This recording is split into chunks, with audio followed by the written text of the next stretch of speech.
14장과 15장 말씀입니다. 먼저 13장을 보면 삼손을 하나님께서 태어날 때부터, 그러니까 뱃속에 있을 때부터, 태중에 있을 때부터 하나님께서 부르십니다. 그리고 삼손에게 원하시는 그 나실인의 삶을 원하시는 것이 무엇이냐면 거룩함과 구별됨이에요. 거룩함. 하나님 앞에서 거룩한 것. 또한 하나님의 권위 아래에 있는 것. 그래서 나실인은 특별히 뭘 자르지 않아요? 머리를 자르지 않죠. 머리를 기르는 이유는 내가 하나님의 권위 아래에 있습니다. 그래서 나는 하나님께 물으며 살아가겠습니다. 내가 하나님께 묻고 하나님께서 말씀하시는 대로 나는 그 삶을 살겠습니다. 그것이 그의 삶이, 나실인의 삶이었고 그의 사명이었습니다. 자, 오늘은 14장과 15장 말씀이고요. 이제 오늘 끝나고 나면 16장 말씀이 있고, 우리가 그 다음 주에는 교회에 이제 간단한 리모델링 작업을 하는 주간이라서 그때는 쉬겠습니다. 그 다음 주, 2주까지 쉬고 그 다음에 이제 다음 성경 공부를 또 이어서 하도록 할게요. 그래서 오늘은 14장과 15장 말씀을 거의 내용 중심으로 오늘은 가면 될 것 같아요. 한번 보도록 하겠습니다. 먼저 우리가 삼손이 활동하던 지역을 보면 소라 땅에 있어요. 소라 땅. 단 지파 사람이었고요. 소라 땅에 있었고 나중에 이 유다 지파에까지 영향을 미치고 아스글론 블레셋 사람들에게까지도 영향을 미치는 이제 그 삼손의 삶을 우리가 함께 배우도록 하겠습니다. 먼저 14장 1절부터 4절까지 말씀을 내모치도록 하겠습니다. 1절에서 4절, 1절에서 4절, 5절에서 9절.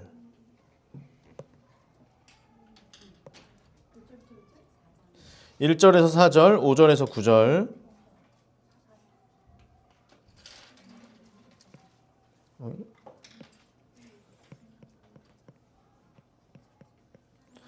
(5절에서 9절) 그리고 (10절에서 20절) 끝절까지. 15장 말씀도 줄 칠게요.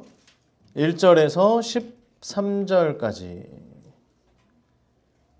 1절에서 13절까지. 15장은 1절에서 13절까지. 그리고 14절에서 20절까지 메모를 치도록 하겠습니다. 이제 우리가 삼손에 있는 그 내용들을 보다 보면 자, 하나님의 뜻인가 아닌가를 한번 두드려 보는 건데요. 먼저 삼손이 블레셋과 싸우는 것, 블레셋을 공격하고 블레셋과 싸우는 것, 이것은 하나님의 뜻일까요, 아닐까요? 줄치느라 정신이 없죠? 자, 블레셋과의 싸움, 전쟁은 하나님의 뜻일까요, 아닐까요? 하나님의 뜻이죠. 하나님의 뜻이죠. 가나안 땅에 있는 모든 다른 족속들, 그죠? 하나님 앞에 범죄한 족속들, 특별히 블레셋이 이스라엘을 다스리고 이제 있는 그런 가운데에 블레셋을 향한 전투, 싸움, 전쟁, 이 모든 것은 하나님의 뜻이에요. 자, 블레셋 사람들과 결혼하는 건 하나님의 뜻일까요, 아닐까요? 아니죠. 자, 그런데 삼손은 이런 모든 것이 혼재하게 됩니다. 혼합되어져요. 벌써 가는 거야? 5분 딱 되니까 가는구나. 좀 놀고 있어. 좀 이따가 같이 놀아도 되고. 자, 그래서 하나님의 뜻과 하나님의 뜻이 아닌 것, 이것을 잘 분별해야 하는데, 그 분별할 수 있는 그 기준, 분별할 수 있는 방법은 뭐냐면 하나님의 권위 아래에 있는 거예요. 계속해서 나실인으로서의 삶, 머리를 기르는 그 표면적인 모습이 아니라 머리를 기름과 동시에 하나님 내가 무엇을 할까요? 를 계속 물으며 걸어가는 거예요. 그런데 이 삼손의 삶을 보면 우리가 어렸을 때 배워왔던 삼손은 막 근육이 엄청 우락부락하고 덩치가 엄청 크고, 그죠?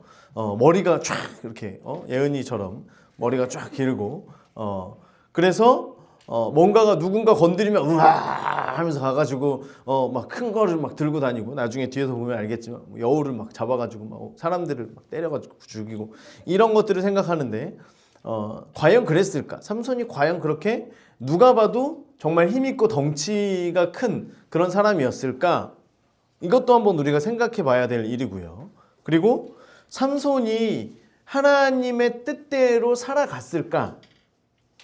나시린이라고 하는 하나님을 나의 주인으로, 하나님을 나의 주권자로 인정한 그 삶을 살아갔을까?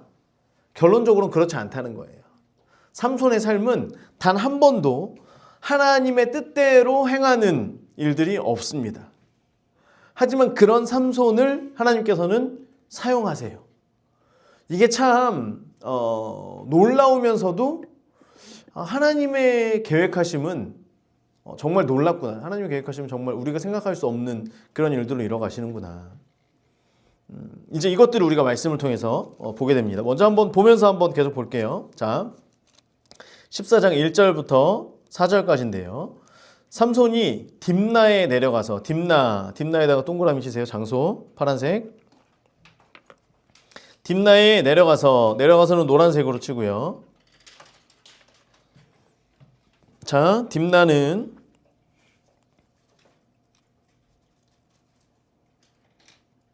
소라 땅에서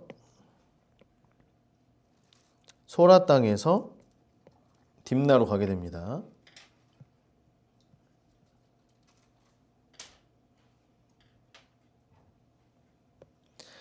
자, 소라와 딥나 사이의 거리는 약 4km 정도.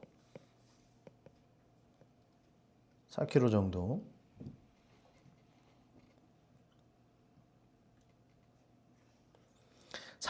되는 곳이고요. 블레셋 땅입니다. 딥나에 내려가서 거기서 블레셋 사람의 딸들 중에 한 여자를 보고에다가 주황색. 자, 와우계속법을 말씀드리는 거예요. 앞에 내려가서 딥나에 내려가서도 주황색. 한 여자를 보고 주황색. 2절 올라와서 주황색. 자기 부모에게 말하여 이르되 까지가 주황색이에요. 블레셋 땅에 가서 사역을 위해서 갔을까? 사명을 위해서 갔을까? 아니에요. 가서 한 여자를 본 거예요. 그리고 바로 올라와서 부모님에게 이야기하는 거예요. 내가 딥나에서 블레셋 사람의 딸들 중에 한 여자를 보았는데 내가 한눈에 반했습니다. 이제 그를 맞이하여서 나의 아내로 삼게 해주세요. 부모에게 요청을 하는 거예요. 부모에게 요청을 하는 겁니다. 자, 다시 말하지만 삼손에겐 소명의식이 없어요. 그가 어떻게 태어났든 부모님이 그에게 뭐라고 이야기를 했든 삼손에게는 소명의식이 없습니다. 자, 그가 블레셋 땅에 가서 한 여자를 보고 그와 결혼하게 해주세요 라고 하면서 부모에게 이야기합니다. 왜 부모의 허락을 받으려고 했을까요? 삼손이 부모의 말을 잘 들어서가 아니라, 자, 삼손이 결혼을 하기 위해서는 결혼 지참금이 필요합니다. 그죠? 결혼 지참금을 부모에게 요청을 하고 있는 상황인 거예요. 그래서 허락을 받으러 간 거죠. 3절. 그의 부모가 그에게 이르되 내 형제의 딸들에 밑줄으세요. 내 형제의 딸들. 색깔을 녹색으로 해도 되고요. 내 형제의 딸들은 누구를 얘기하는 걸까요? 같은 지파의 사람들, 특별히 단지파 사람들을 얘기하는 거예요. 단지파 사람들 중에서 내 백성 중에 이스라엘 전체를 얘기하는 거죠. 이때는 지파별 결혼을 많이 했습니다. 지파별로 같은 지파 사람들끼리 주로 결혼하고 같이 살았어요. 아기를 낳고. 그래서 단지파 사람들 중에 없냐? 하다못해 그래, 야, 단지파 중에 네가 마음에 안 들면 이스라엘 다른 지파에 있는 사람들 중에서 없냐? 내 백성 중에 어찌 여자가 없어서 내가 노란색으로 할례받지 아니한 블레셋 사람에게 가서 아내를 맞으려 하느냐? 할례받지 아니한 블레셋 사람에게 가서 아내를 맞이하려고 하느냐? 자, 신명기 7장에서는요. 하나님께서 말씀하시기를 가나안 사람들과 어떠한 언약도 맺지 말아라 라고 말씀하셨고요. 특별히 그 언약 중에 가장 강한 언약은 뭐예요? 결혼이죠. 결혼으로 인하여서 언약이 맺어지면 그 다른 어떤 말로 해서 하는 거나 다른 뭐 약속, 새끼손가락 걸어 이런 것보다 결혼을 통해서 하는 언약은 제일 강합니다. 그렇기 때문에 하나님께서 하지 말라고 하는 일을 왜 하려고 하느냐라고 부모님이 얘기를 하는 거죠. 자, 그리고 나서 삼손이 있죠. 3절 중간에 찾았어요? 삼손이 그의 아버지에게 이르되, 거기서부터 삼손이 앞에다가 가로를 치세요. 이렇게 가로를 쳐주세요. 삼손이, 그죠? 쭉 블라블라블라블라 하고 어디까지냐면 4절에 중간에 보면 블레셋 사람을 치려함이었으나까지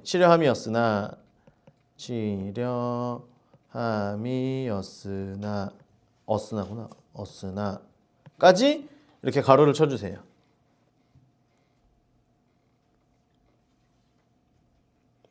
자, 지금 가로친 부분은 다른 성경에서는 이렇게 이렇게 가로 표시가 되어 있는 게 있어요. 그래서 이 성경에서 뭐 이렇게 투입되든지 아니면 다른 성경에서는 이 부분이 따로 빠져 있는, 따로 분리되어 있는 이제 그런 부분이기도 합니다. 그냥 알고 계시면 돼요.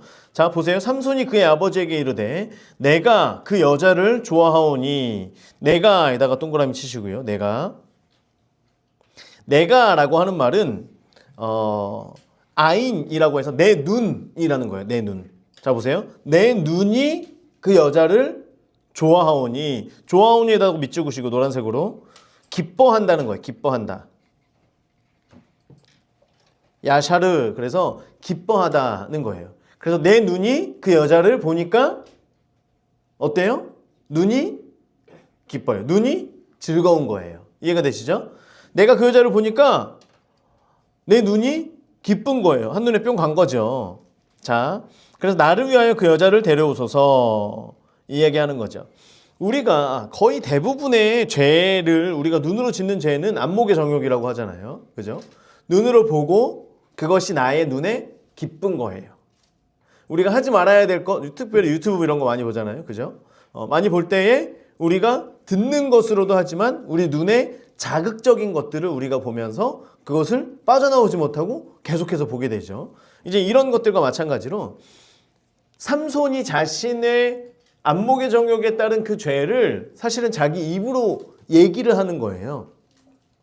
그러면서도 이것이 죄라는 것 자체를 지금 모른 채 이야기하고 있는 상황인 거예요. 자, 그때 블레셋 사람이 이스라엘을 다스린 까닭에, 자, 블레셋 사람이 이스라엘을 다스렸는데 이스라엘 사람들에게 불편함이 있다 그랬어요? 없다 그랬어요? 없다 그랬었죠. 블레셋이 이스라엘을 다스리면 이스라엘이 어렵고 힘들어서 하나님을 찾아야 되는데 자꾸만 이렇게 하나님을 찾고 나니까 하나님께서 누구를 세우세요? 사사를 세워서, 그죠? 블레셋이든 모압이든 암몬이든 어쨌든 가나안에 있는 시족족들을 다 멸하시니까 사단이 쓴 방법 중에 하나가 뭐예요? 그냥 블레셋과 이스라엘이 자연스럽게 어울려서 살아가도록, 불편한 것 같지만 뭐 딱히 불편하지 않은 것처럼 이렇게 살아갈 수 있는 세상을 만들어 놓았어요. 지금 우리 세상에 그렇죠. 기독교인들과 비기독교인들, 또는 기독교인들과 기독교를 박해하는 사람들이 있죠. 특별히 교회를 싫어하고 교회를 비난하고 교회를 향하여서 어떤 그 법 제도화를 통해서 우리가 코로나 때 경험했던 것처럼 교회를 문 닫게 하려고 하는, 예배를 드리지 못하게 하려고 하는. 자, 교회는요, 교회의 생명은 뭘까요, 여러분? 예수 그리스도의 십자가죠. 그러면 그 예수 그리스도의 십자가가 우리의 삶으로 통하여 나타나지는 교회의 생명은 뭐예요? 우리의 목숨은 뭐예요? 예배죠, 예배. 그죠? 예배입니다, 예배. 그 예배를 드리지 못하게 하는 거예요. 자, 사단이 처음에 예배를 드리지 못하게, 예배를 문을 닫게, 교회가 문을 닫게, 저는 그때만 해도 와, 교회가 가만히 있겠어? 교회는 일어날 텐데? 라고 생각을 했는데요. 어느 교회도 일어나지 않아요. 일어나려고 하면 다 정치적인 프레임을 씌워서 어떤 정치적인 것 때문에, 다른 이권 때문에, 또는 전염병을 퍼뜨리는 교회로 이야기를 합니다. 그래서 많은 예배드리던 교회에서 그게 교회 안에서 퍼졌는지 다른 곳에서 이분들이 퍼져서 와서 했는지 이런 것의 여부는 상관이 없어요. 일단 어디 교회에서 나오면 그 교회에 코로나가 퍼졌다. 무엇 때문에? 예배 때문에. 이것이 뉴스로 막 나오기를 시작합니다. 그러니까 예배드리던 사람들이 오히려, 그리스도인들이 그때 많이 했던 게 뭐냐면 우리 교회에서 예배드리지 말아요. 정말 많은 그리스도인들이 앞다퉈서 우리가 먼저 솔선수범합시다. 예배를 드리지 맙시다. 물론 그 가운데에서도 하나님께서는 이것이 어떤 그 유튜브나 이런 걸 통해서, 줌이나 유튜브, 그게 이제 코로나 때 확 이렇게 발전을 했죠. 그걸 통해서도 예배를 드릴 수 있도록 하셨지만 그 가운데에서 또 사람들의 생각, 사단이 주는 생각은 무엇이었냐면, 야, 예배를 교회에 가지 않고 드릴 수 있구나 라고 하는 생각이 우리 안에 들어오기 시작했어요. 그전에는요, 예배를 드린다라고 하면 내가 죽을 것 같아도, 야, 죽더라도 교회 가서 누워있어. 그러면 아파가지고 막 떼굴떼굴 굴러도 저 뒤에 가서 누워있는 게 예배라고 생각을 했었던 사람들이, 이제는 아플려 그래. 아픈 것도 아니라 아플 것 같아. 기침이 아침 그러면 부모님이, 야, 너 오늘 오지 말고 집에 있어라. 이게 너무나 자연스러운 우리 한국 그 기독교의 문화처럼 되어버렸어요.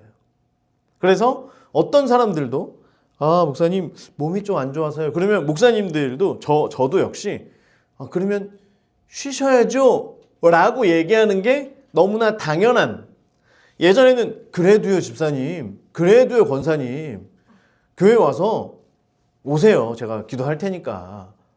교회 와서 순교하셔야죠. 그러면, 아, 맞아요. 그러면서 이제 왔었는데, 교회 와서 순교하셔야죠. 목사님 무슨 말씀하세요 지금?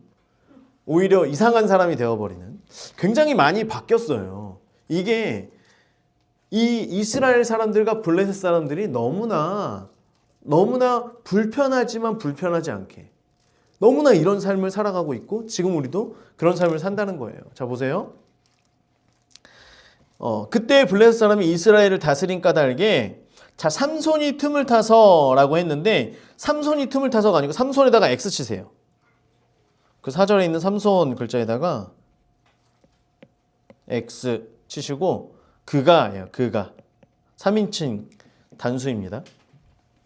실제로 공동 번역에서는 이 부분을 뭐라고 얘기하냐면 야훼라고 얘기해요. 야훼. 이게 무슨 말이냐면, 자, 보세요. 완전히 달라집니다. 만약에 삼손이라고 봐요. 블레셋 사람이 이스라엘을 다스린 까닭에 그 이유 때문에 삼손이 틈을 타서 블레셋 사람을 치려 했다. 이해가 되시죠? 자, 여기에서는 블레셋 사람을 치려고 하는 생각을 누가 한 거예요? 삼손이 한 거예요. 자, 보세요. 그리고 이스라엘을 다스린 까닭에 여호와께서 틈을 타서 블레셋 사람을 치려 했다. 이거는 누가 지금 하려고 하는 거예요? 여호와 하나님께서. 이해가 되시죠? 자, 그러면 그 뒤에를 보면 우리가 이게 삼손일지 여호와 하나님일지를 정확히 알 수 있어요. 그의 부모는 이 일이 여호와께로부터 나온 것인 줄은 알지 못하더라. 여호와의 동그라미 치세요. 녹색 인물. 자, 다시 보세요. 아까 그 삼손이라고 하는 부분은 원래 그라고 하는 3인칭 단수예요. 그러면 이것을 여호와로 봅시다. 여호와께서 틈을 타서 블레셋 사람을 치려고 했지만 부모는 이 일이 여호와께로부터 나온 것인 줄 알지 못했다. 이해가 되시죠? 이해가 되세요?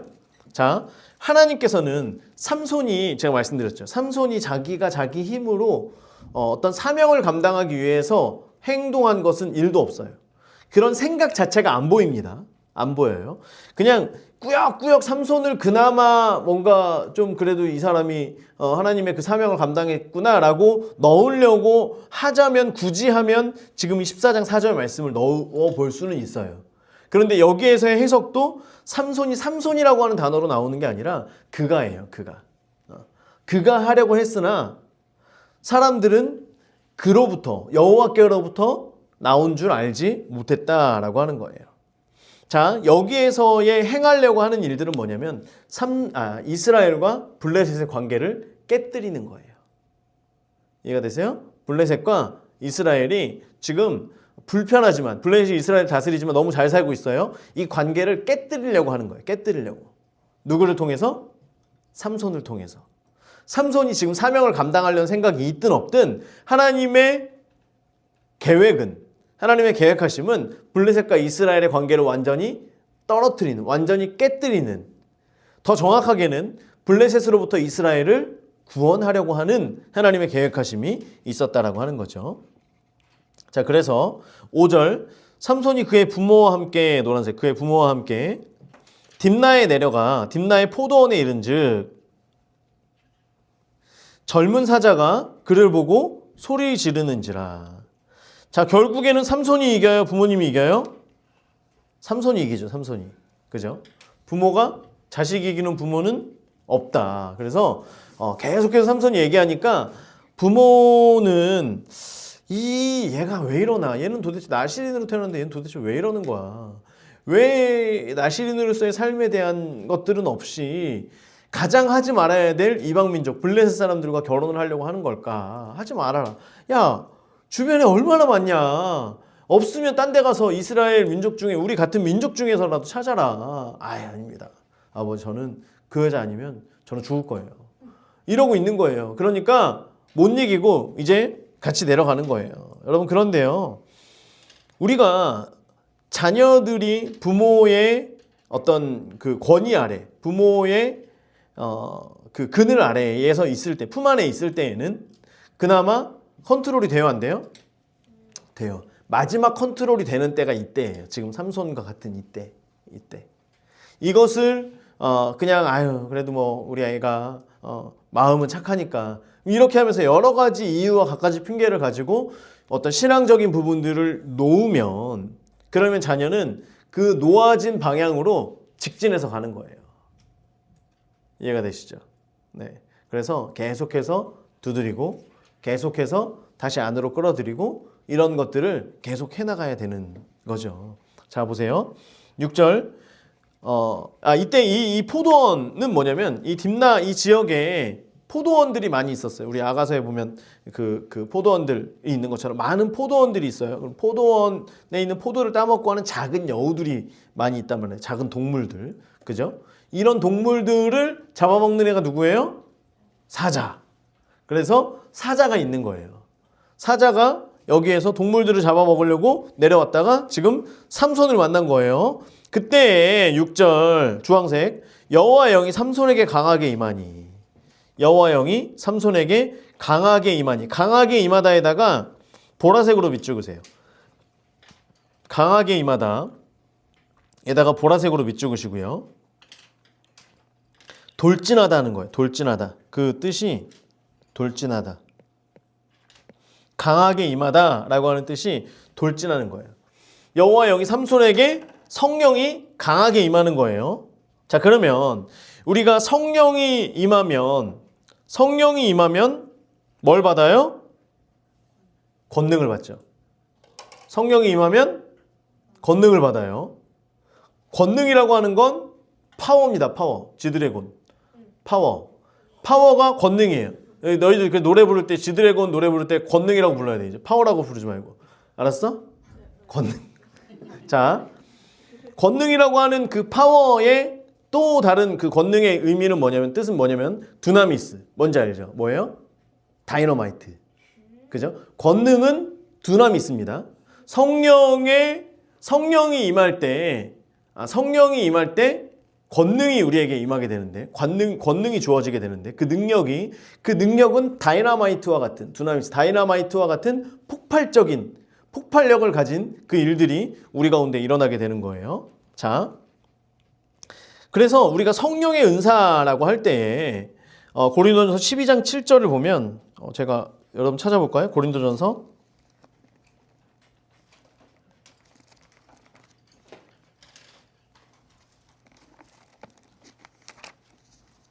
12장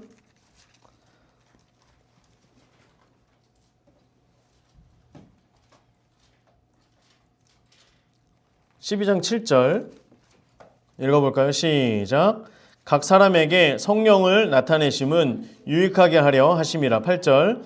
어떤 사람에게는 성령으로 말미암아 지혜의 말씀을, 어떤 사람에게는 같은 성령을 따라 지식의 말씀을, 다른 사람에게는 같은 성령으로 믿음을, 어떤 사람에게는 한 성령으로 병 고치는 은사를, 어떤 사람에게는 능력 행함을, 어떤 사람에게는 예언함을, 어떤 사람에게는 영들 분별함을, 다른 사람에게는 각종 방언 말함을, 어떤 사람에게는 방언들 통역함을 주시나니. 자, 성령이 임하면 한 성령으로 말미암아 지혜의 말씀, 지식의 말씀, 믿음, 병 고치는 은사, 능력 행함, 예언함, 영들을 분별하고 각종 방언을 말하고 통역함, 이런 것들이 성령으로 나타나는 일이라고 하는 거예요. 그 가운데 권능, 그래서 능력이 사람에게 나타나는 거예요. 그러니까 성령은 그냥 단순히 우리가 방언하는 것, 이것만이 성령의 은사가 아니라 우리에게 지혜의 영이 내리는 거예요. 성령을 받은 사람들을 보면 예언도 하죠. 드보라가 예언으로 전쟁했죠. 드보라는. 그죠? 삼갈 같은 경우에도 능력이 임해서 갑자기 힘이 생겨가지고 소모는 막대기로 600명을 때려가지고, 그죠? 농사를 짓다가 갑자기 그러더니 가가지고 600명을 막 때려 죽이는 거예요. 이게 성령의 능력이 임할 때예요. 단순히 우리가 성령의 능력을 하면 나중에 뒤에 보면 사울이, 그죠? 사울이 선지자 생도들이 있는 곳에 가서 기름 부음이 강한 곳에 가니까 갑자기 사울이 가가지고 막 예언하고 이런 것만이 아니라 실질적으로 성령의 능력이 임할 때는 지혜의, 그래서 솔로몬 같은 경우에, 아담 같은 경우에 지혜가 임하고요. 삼손 같은 경우에도 그것들이 막 임하게 돼요.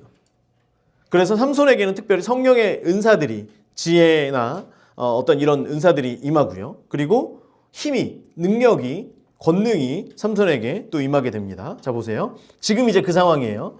삼손에게 강하게 임하는 거예요. 다른 데서는 다른 사사들에게도, 이제 기드온에게도 그렇죠. 기드온에게도 어떤 용사의 기름 부음이 부어져서, 그렇죠? 겁쟁이였던 기드온이 갑자기 큰 용사가 돼서 하나님의 일을 감당하게 되는.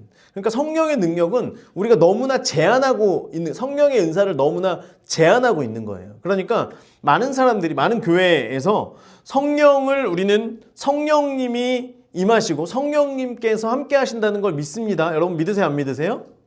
믿으시죠? 성령님이 여러분과 함께 하기를, 포스가 여러분과 함께 하기를. 자, 성령님께서 우리와 함께 하는 것을 우리는 믿어요. 그런데 성령의 은사의 나타남에 대해서는 우리가 굉장히 절제하는 경우가 많이 있다는 거예요. 성령의 은사는요, 목사님, 방언, 저는 그 정도라고 생각합니다. 근데 그게 아니라 성령의 은사가 임하면 예언하는 거예요. 갑자기 벌떡 일어나서 하나님께서 주시는 마음이에요 라고 하면서 예언을 하는 거예요. 어떤 이런 일들이 일어난다라고 하는 거죠. 환상을 보는 거고요. 이런 많은 일들이 일어나는 거예요. 그 안에 지혜와 지식. 목사님 맨날 기도하잖아요. 그죠? 지혜의 영이, 지식의 영이. 여러분들이 공부할 때 그렇잖아. 무언가를 딱 봤을 때 속에서 이게 막 들려지고 보여지는 거야. 그리고 특별히 너희들이 언제 이것을 구하냐면 성경책 읽을 때. 성경책 어렵잖아. 그지? 성령님 지혜를 주세요.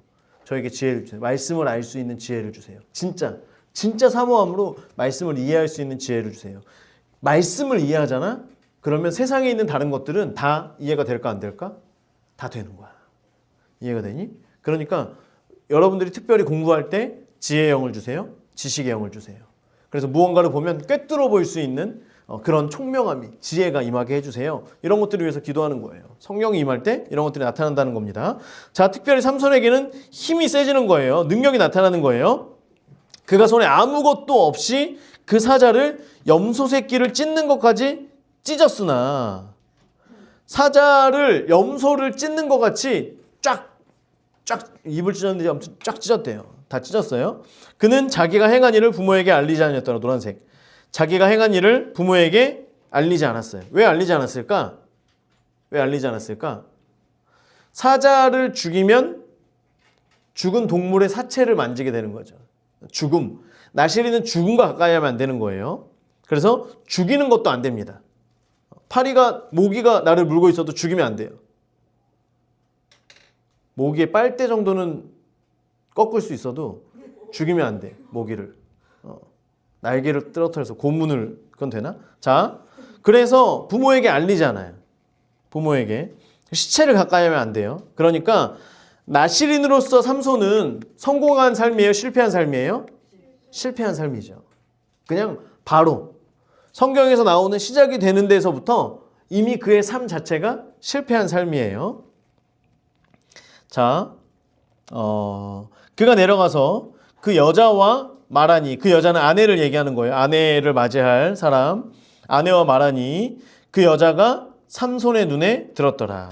가서 보고 이야기를 하니까 정말 삼손이 너무나 행복한 거, 너무나 행복해서 막 좋은 거예요. 여러분들 처음 저기 썸 탈 때 막 이럴 때 있잖아요. 너무 좋잖아요. 자, 8절. 얼마 후에 노란색. 자, 지금 가서 부모님과 같이 가서 상견례를 한 거예요. 자, 상견례를 하고 나면 그 다음에 뭘 해야 되냐면 결혼 지참금을 준비합니다. 보통 이스라엘에서는 이건 1년 정도를 잡아요. 1년 동안 살 집을 준비하는 거예요. 이해가 되시죠? 여자가 마음에 들어요? 그러면 가서 결혼을 허락해 주십시오. 그렇게 하면서 결혼 지참금으로 제가 집을 준비하겠습니다. 제가 필요한 것들을 다 준비하겠습니다. 라고 하면서 그 살 집, 그리고 이제 그 집에 결혼 여자를 데리고 오기 위해서 그 집에다가 줘야 되는 그 어떤 소나 양이나 어떤 이런 재물들, 그 여자를 데려오기 위한 값. 그래서 실질적으로 여자를 사오는 거예요. 이해가 되시죠?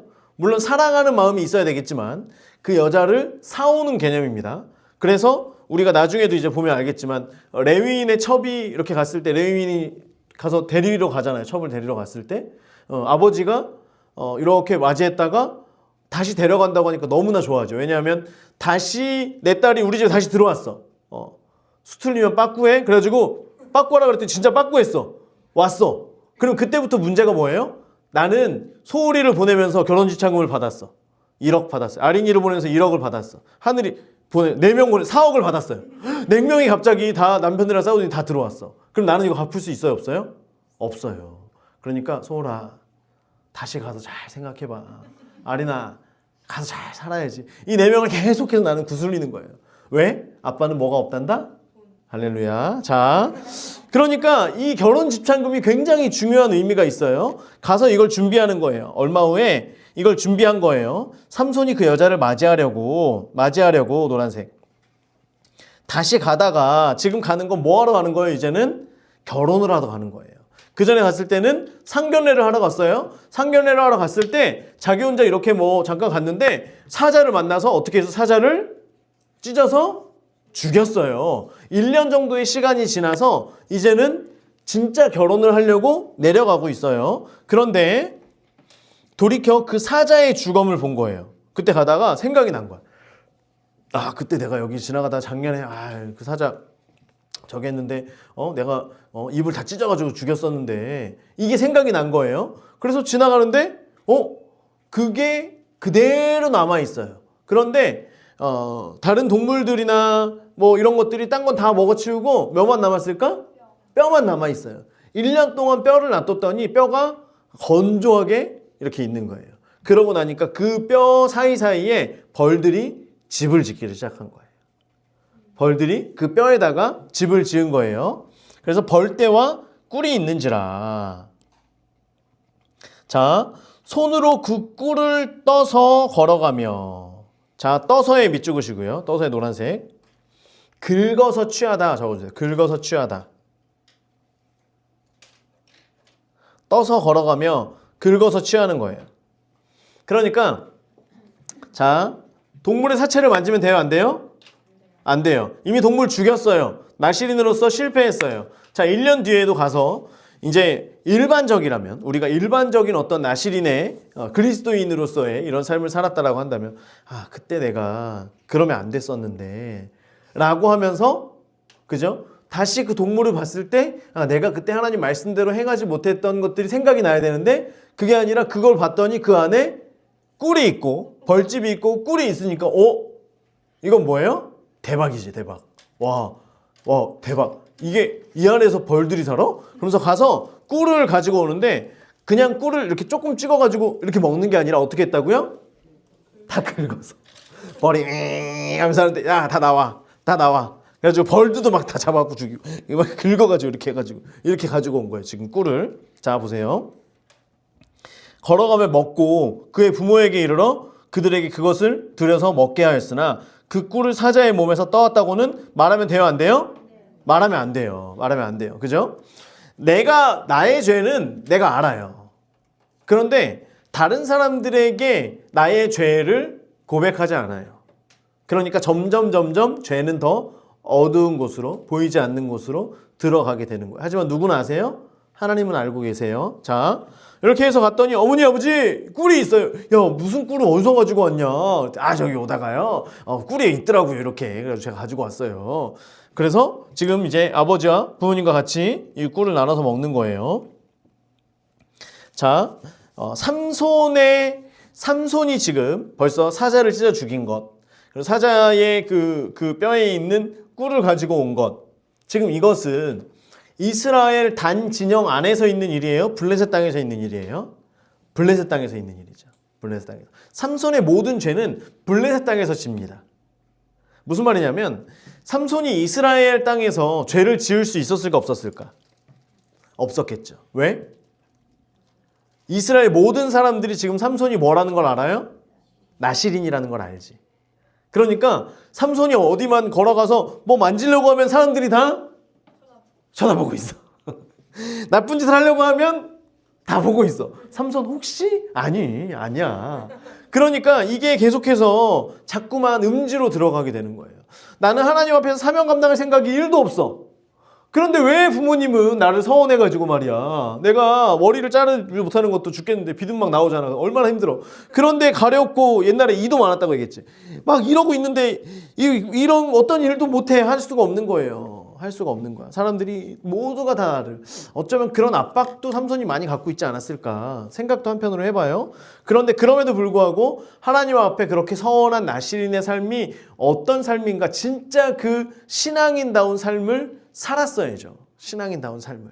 그런 고민은 계속 있을 수 있다고 생각해요. 그런데 그럼에도 불구하고 삼손의 모습을 보면 이런 고민에 대한 흔적이 없어요. 하나님께 물어봤더라.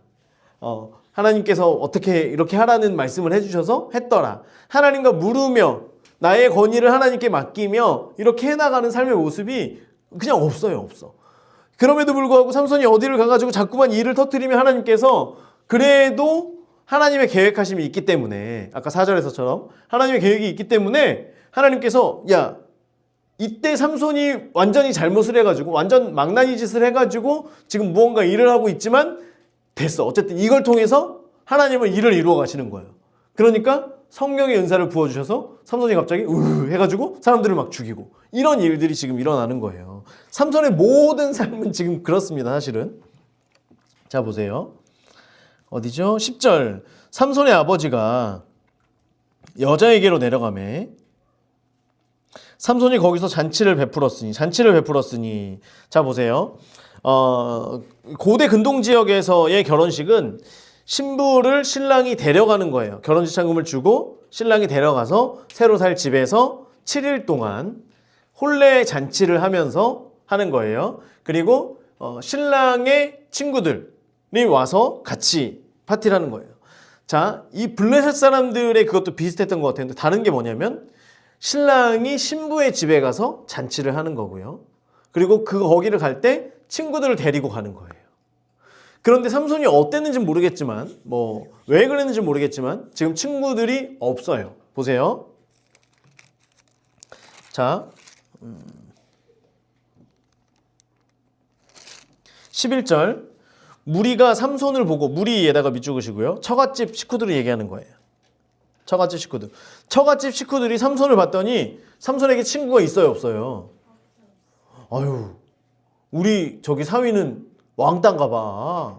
그러면서 어떻게 30명의 친구를 데려왔어요. 당근에다 올린 거야. 오늘 결혼식이 있는데 7일 동안 알바할 사람 일당 20만 원씩 주겠습니다. 그래가지고 30명을 부른 거예요. 그러면 친구들 그 일할 알바들이 와요 안 와요? 오죠. 지원을 해가지고 오죠. 그래서 약간 느낌이 이스라엘 느낌 난다. 블레셋 느낌 말고 이스라엘 느낌 난다. 오케이. 그럼 당신 7일 동안 여기서 먹고 놀고 할 수 있어요? 삼손 친구처럼 이렇게 할 수 있어요? 그럼요. 그래가지고 지금 알바들이 온 거예요. 자, 삼손이 친구를 삼아 그와 함께 앉으라. 12절. 삼손이 그들에게 이르되 이제 내가 너희에게 수수께끼를 내리니. 자, 이게 성령님이 임하실 때 지혜의 영이 임한다 그랬죠. 아까 말씀에서. 지혜의 영이 임하면 보세요. 어떤 사람들은 이 삼손의 경우는 뭐냐면 자기의 생활을 가지고 문제를 내는 거예요. 이해가 돼요? 우리는 보통 수수께끼라 그러면 수수께끼 책에 있는 거 또는 다른 사람에게 들은 이야기를 가지고 하는데 삼손은 자기 이야기를 가지고 자기의 수수께끼를 스스로 만드는 거예요. 여러분 이게 지혜의 일종이에요. 어떤 사람들은 내 삶의 이야기를 가지고 책을 한 권 뚝딱 만드는 사람들이 있어요. 우리에게 갑자기 하라 그러면 할 수 있어요 없어요? 없지. 그런데 정작 그 사람을 보면 나랑 그렇게 특별히 다른 것도 없는데 뭔가를 어떻게 세상을 잘 사는 법, 친구들과 친해지는 법, 사람들 앞에서 당당하게 이야기 나누는 방법, 이런 것들을 글로 써요. 사실 보면 나도 다 알만한 내용인데 이걸 글로 해가지고 만들어서 뚝딱 해가지고 자기 이야기도 넣고 뭐 유명한 사람들의 이야기도 넣고 해가지고 책을 만드는 사람들이 있어요. 또 어떤 사람들은 자기가 예수님을 기도하다가 예수님을 만났어. 우리가 금요일날 기도하다가 예수님 만났어. 집에 가서 갑자기 오늘 내가 만난 예수님을 노래로 만들어. 엄마 나 갑자기 노래가 막 생각이 나요. 그러더니 노래로 막 하고 찬양을 하고 주일날 하더니 코드를 입혀가지고 다 같이 이 악기를 가지고 막 연주를 하고 있는 거야. 이게 하나님께서 주시는 성령의 은사, 지혜의 일종이라는 거예요. 자 보세요. 삼손은 자기 이야기를 가지고 수수께끼를 만드는, 이렇게 막 술도 먹었겠죠. 잔치를 막 하다가 생각이 난 거야. 야, 내가 수수께끼 하나 낼 테니까 너희들이 한번 맞춰볼래? 얘기를 한 거예요. 그러니까 그래 맞추겠다. 보세요. 수수께끼를 내리니 잔치하는 1회 동안 7일 동안에 너희가 그것을 풀어서 나에게 말하면, 답을 맞추면 내가 배옷 30벌과 겉옷 30벌을 너희에게 주리라. 자 밑줄 그세요. 거기다가 노란색으로 배옷 30벌과 겉옷 30벌. 배옷 30벌이라고 하는 건 속에 입는 옷을 얘기하는 거고요. 겉옷은 겉옷을 얘기하는 거예요. 자, 이 근동 지역에 사는 사람들은 이 당시에 사람들에게 그 나중에 이제 뒤에 보면 17장에서 미가의 집 제사장에 대해서 얘기할 때 은 10개와 옷 한 벌, 의복 한 벌을 주는 것이 연봉 협상에 나옵니다. 그래서 1년에 새로 옷을 하나 맞춰주는 것이 이 사람들에게 있어서는 굉장히 좋은 일인 거죠. 그만큼 옷을 많이 사지 않아요. 여러분 1년에 옷 하나만 사면 돼요? 안 돼요? 그치? 아리나? 다 저거 되죠? 녹화 다 들어갔어요. 자, 1년에 하나만 사서 입는 사람들도 있을 수 있죠. 그런데 대부분 그렇지 않잖아요. 자, 여기 사람들은 그냥 겉옷 하나를 하잖아요. 그럼 해질 때까지 그냥 입는 거야. 1년 내내 그냥 그 겉옷을 가지고 더우면 벗고 추우면 입고 이렇게 있는 거예요. 자, 그래서 얘기하는 거야. 야, 수수께끼를 내가 낼 테니까 맞추면 내가 옷을 속옷 겉옷 완전히 풀세트로 너희한테 줄게. 30벌을 줄게. 그러면 여러분 이 얘기를 들으면 오케이 해요, 안 해요? 자, 보세요. 13절. 그러나 그것을 능히 내게 니네가 만약에 맞추지 못하면 나한테 너희들이 배옷 30벌과 겉옷 30벌을 줘야 된다. 우리 내게 하자. 자, 너희들이 맞추면 내가 옷 30벌을 줄게. 그리고 만약에 너희들이 못 맞추면 너희들이 30벌 나한테 옷을 줘. 친구들 지금 30명이 있잖아요. 이 30명에게 얘기를 한 거예요. 그러니까 친구들이 좋다 그래요, 안 좋다 그래요? 안 좋아요. 좋다 그러지만 안 좋다 그래요. 왜? 왜 안 좋아? 친구들은 손해가 아니지. 친구들이 만약에 친구들이 졌어. 그러면 삼손에게 1인당 옷 몇 벌 해줘야 돼요? 한 벌. 삼손이 졌어. 그럼 삼손은 옷 몇 벌 해줘야 돼요? 30벌. 아, 뭐가 아야. 야, 니네 이따 기도받아. 지혜가 너희한테 임해야 된다고. 자, 그러니까 친구들이 무조건 오케이 하는 거야. 야, 그래 하자. 우리 뭐 손해볼 것도 없고 그거 우리 30명이 머리를 맞대면은 그래도 뭐 IQ 100은 넘지 않겠어? 그러면서 해보자는 거야. 그래가지고 지금 하는 거예요. 보세요. 14절 13절 뒤에 보면 그들이 이르되 내가 수수께끼를 내면 우리가 그것을 듣겠다. 듣고 응하겠다. 얘기하는 거예요. 삼손이 그들에게 이르되 먹는 자에게서, 노란색, 먹는 자에게서 먹는 것이 나오고 강한 자에게서 단 것이 나왔느니라. 먹는 자에게서 먹는 것이 나오고 강한 자에게서 단 것이 나왔느니라. 자, 이게 어떻게 보면 말이 안 되는 것 같지만 자기가 경험한 걸 가지고 지금 수수께끼를 만드는 거예요. 먹는 자에게서 먹는 것이 나왔다는 건 누구에게서 뭐가 나왔다는 거예요? 사자에게서 먹는 자, 사자에게서 먹는 것이 나왔다는 거야. 꿀이 나왔다는 거예요. 그리고 강한 자에게서, 사자에게서 단 것 뭐예요? 꿀이 나왔다는 거예요.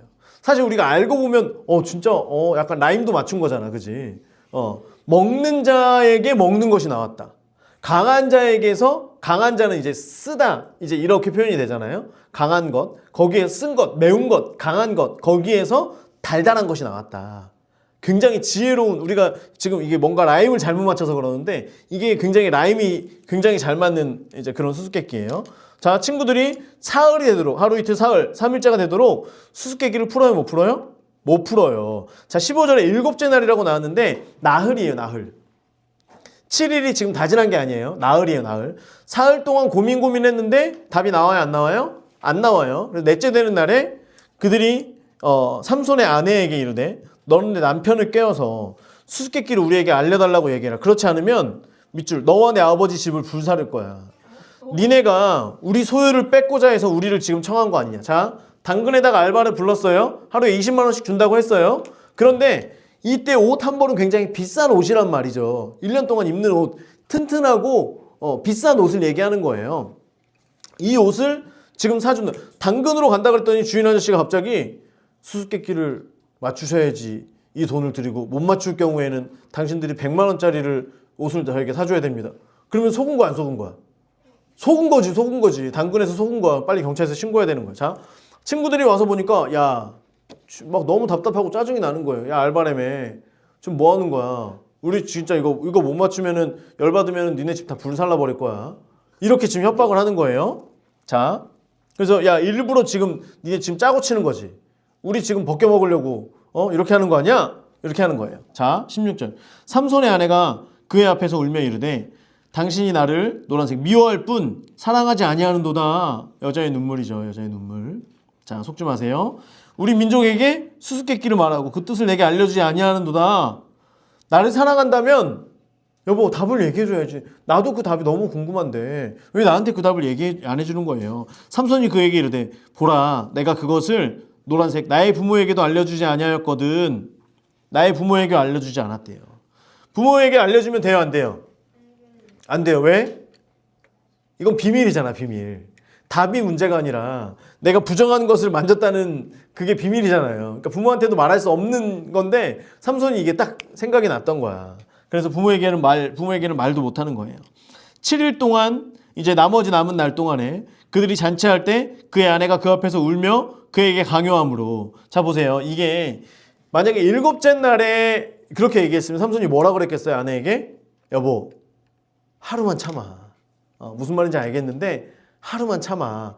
그렇게 하고 뭐 아내를 어디 숨겨준다든지 뭔가를 이렇게 하면 되는데 3일, 사흘, 4일째, 5일째, 6일째, 7일째 계속해서 같은 이야기를 하면은 얼마나 힘들겠어요. 자, 그의 아내가 그 옆에서 울며 그에게 강요함으로 7째 날에는 그가 그의 아내에게 수수께끼를 알려주매 그의 아내가 그것을 자기 백성들에게 알려주었더라.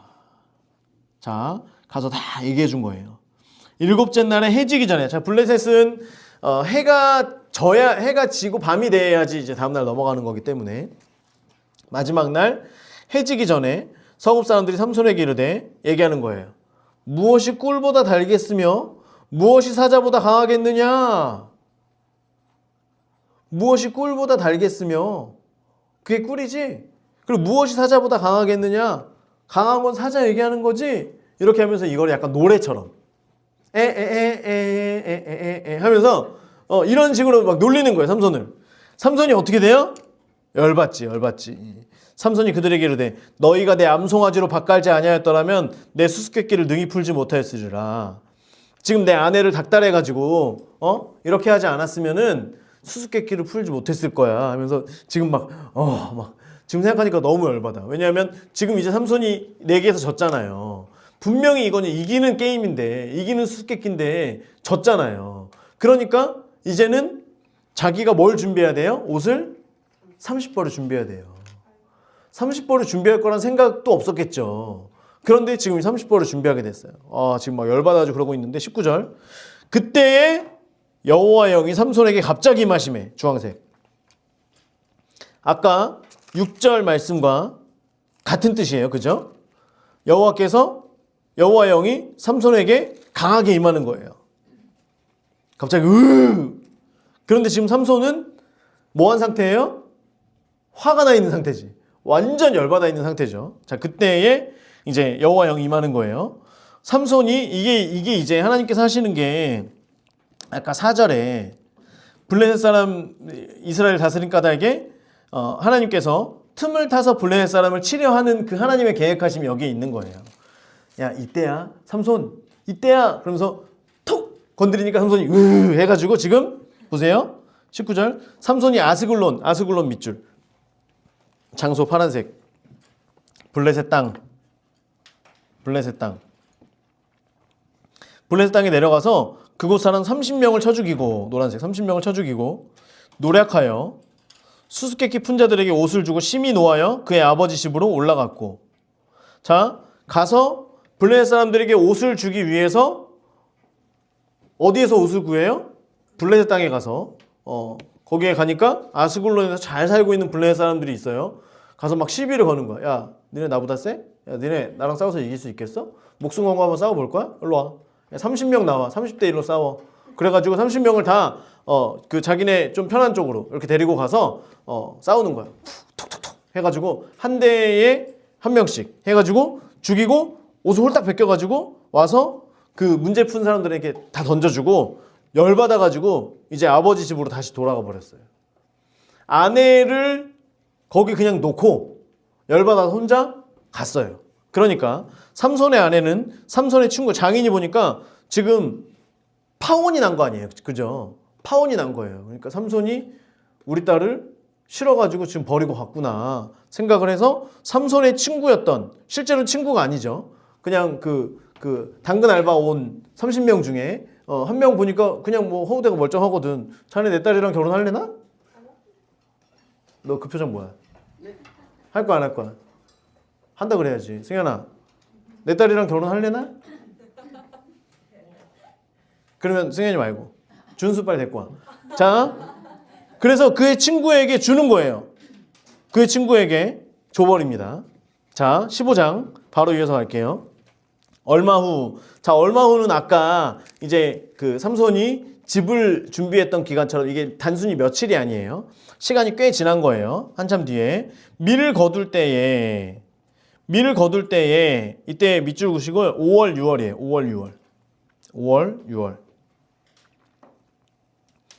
5월 6월 달입니다. 5월 6월 달. 삼손이 5월 6월 달에 가장 더울 때예요. 삼손이 염소 새끼를 가지고 그의 아내에게로 찾아가서 이르되, 이제 다시 이제 그 아내가 다시 생각이 난 거예요. 그래서 그냥 가긴 좀 그렇고, 우리 저기 처갓집에 갈 때 그냥 가면 안 되잖아요. 염소라도 한 마리 들고 가는 게 예의 아니겠어요. 염소를 딱 메고서 가는 거예요. 내가 방에 들어가 내 아내를 보고자 한다. 방에다 동그라미 치시고 침실을 얘기하는 겁니다. 침실. 내 침실. 그렇죠? 내 아내가 있는 그 침실에 들어가서 내 아내를 보고자 하노라 하니 장인이 노란색 들어오지 못하게 하고 이르되 내가 그를 심히 미워하는 줄 알고, 심히의 동그라미 노란색, 미워하는 줄 동그라미. 이게 사내라고 하는 히브리어로 사내라는 건데, 심히 미워하는 줄 알고가 아니라 미워하고예요. 그러니까 심히라고 하는 말이 사내예요. 이해가 되세요?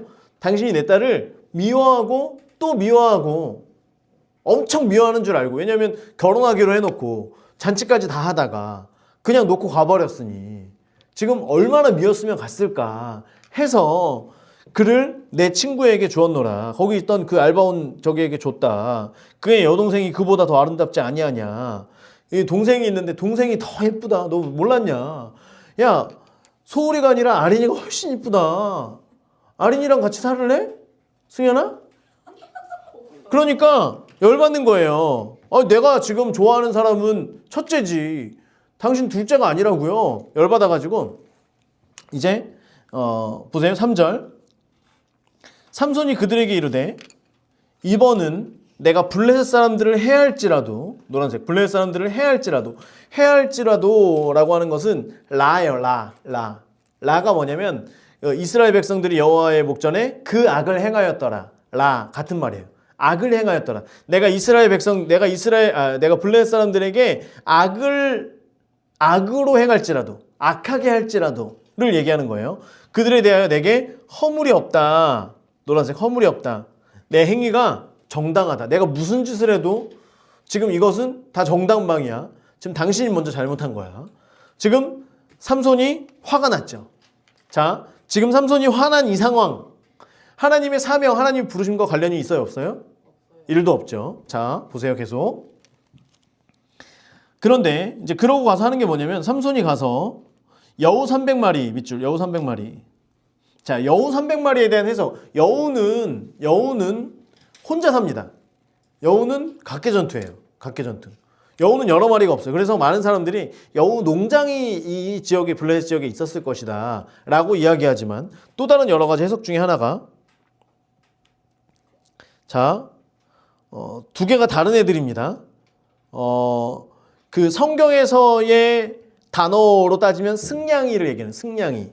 이 왼쪽에 얘가 승냥이에요. 승냥이.